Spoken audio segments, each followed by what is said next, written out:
This is Dan Brown from Samopal, and this is a VZ61, but it's a Reweld, and it's not a machine pistol. This is actually a semi-automatic firearm, but it was built using an unissued parts kit, a gorgeous kit, beautiful as you'll see. And I welded together this lower receiver that was torch cut. And I used a jig from Patriot Fabrication and Design, and very accurate jig. It really gets the spacing with the screws. And it's got some, if you need to weld around the holes, get your mag well correct. So these are the pieces that come with the jig. And Connor's a great guy, great jig. First time using it, and it was just fantastic. So if you're a welder and you're looking for something, give that a look. And what I'm going to do is I'm going to cut right now to some pictures and show you what it took to actually go from the torch cut pieces to the jig, to milling, and then to the final product, which is this.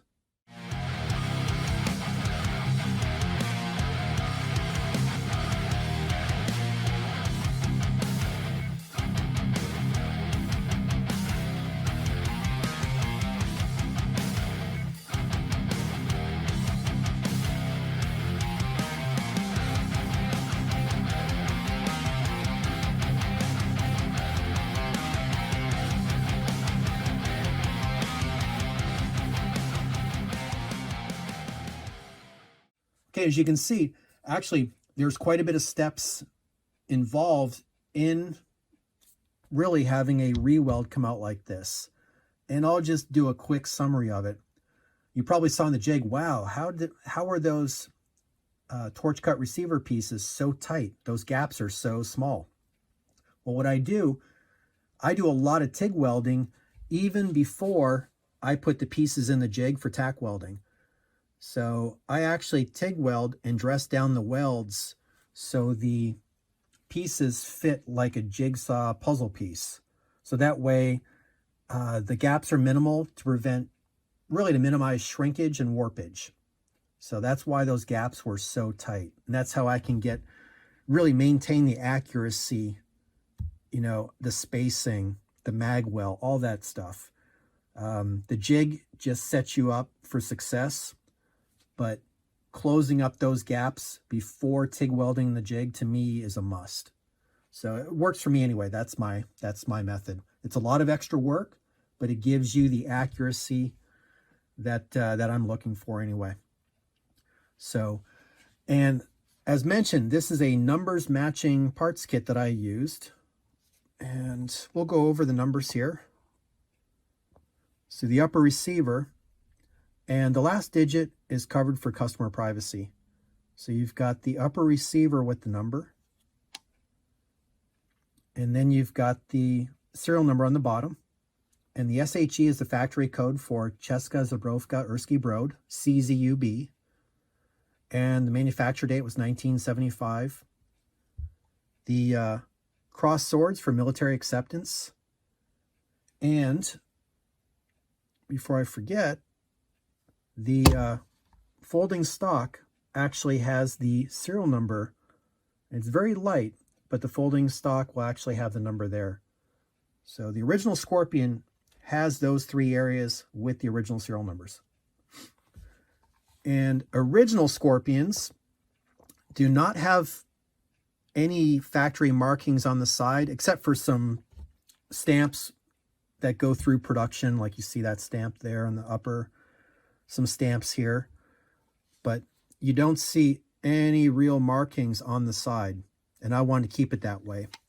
So that is why under the receivers is my company, Samopal, Knoxville, Tennessee, because I manufactured this into a semi-automatic firearm. And then SAVZ61, of course, that's the model. Caliber 7.65 millimeter Browning. So I kept my markings on the bottom of the receiver. No markings anywhere else. And as you can see, the Selector, I still have the markings of 1 and 20 and of course 0. And this actually fires in the 2 positions. So one is semi-auto, 20 used to be full auto, but it's semi-automatic also. So I kept those so you can fire in either position, and 0 of course is safe. And then the big thing about building, really rewelding one of these Skorpions, in my opinion, is actually one of the critical areas. It's all critical, but one of the critical areas to get right is to make sure the magazines fit correctly. And the magazines, a lot of people don't know it, but they vary from on the small side to larger. So I make sure my mag well is really just middle of the road and accommodates, the vast majority of the magazines out there.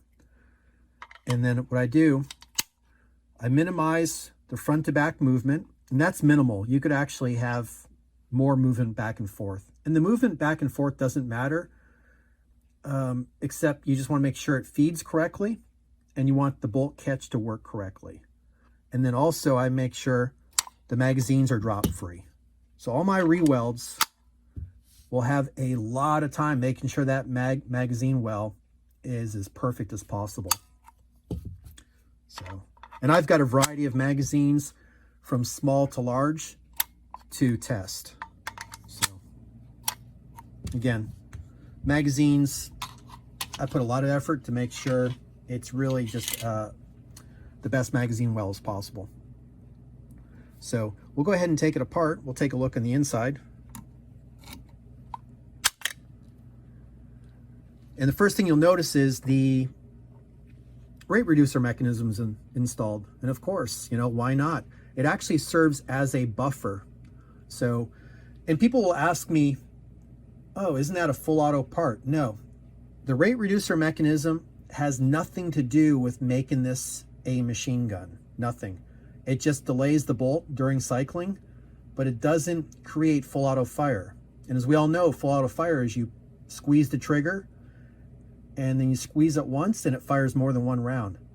The rate reducer does not affect full auto function at all in that way. It's just a delay, that's all. But what's cool about this, one, it's just like it is the original, but that actually serves as a pretty effective buffer. Now, of course, 32 ACP, 765 Browning, it does not require a buffer in any way, but that's a nice to have. And you can actually feel it absorb the impact of the bolt when it's shooting. So it's a twofer, basically. It's original to the design, and you still get to use it, and it serves as a buffer. So we'll go ahead and take a look here. And what I do is I spend a lot of time, I actually spend more time finish sanding and milling, and of course, and removing the welds than I do actually TIG welding.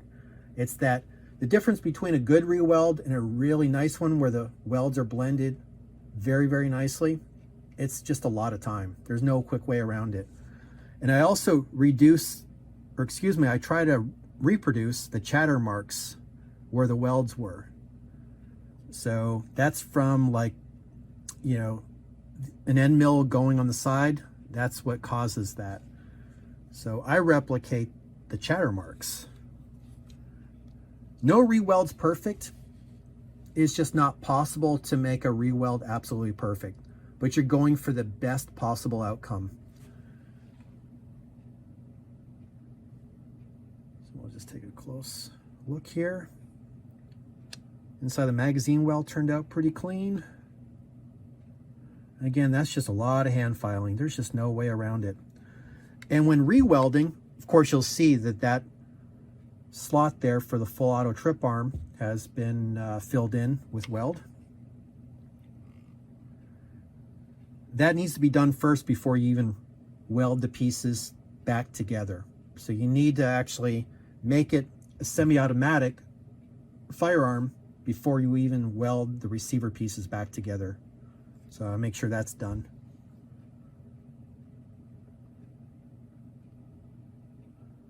And let's squeeze the trigger, take a look inside. And I'll remove a lot of the welds inside using a rotary tool, a Dremel. And I use a variety of diamond bits. And then, as you probably guessed, then I do a lot of hand filing on the inside. And hand filing, that's your needle file right there. Kind of zoom out. And then after I rough in the filing, rough in the blending, then I use emery cloth, and then I spend hours filing with emery cloth. And this keeps it so you're not putting a lot of divots, you're not depressions in the metal. Again, there's just no quick way of doing it. And this is the most expensive VZ61 build that I provide, just because of the time and effort. It takes many hours to do this. And for most people, I recommend going with Tortort receivers. They give you an awesome VZ61. It's just really fantastic. But for 4 Tortort receivers, that's about what it's going to cost for one of these rewelds. There's just no inexpensive way to go about it. It just is what it is.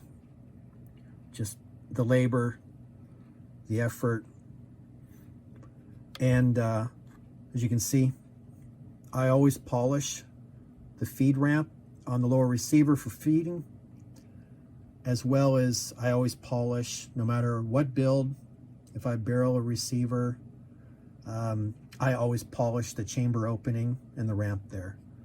So, and this Skorpion feeds just like silk. I mean, it's smooth as silk.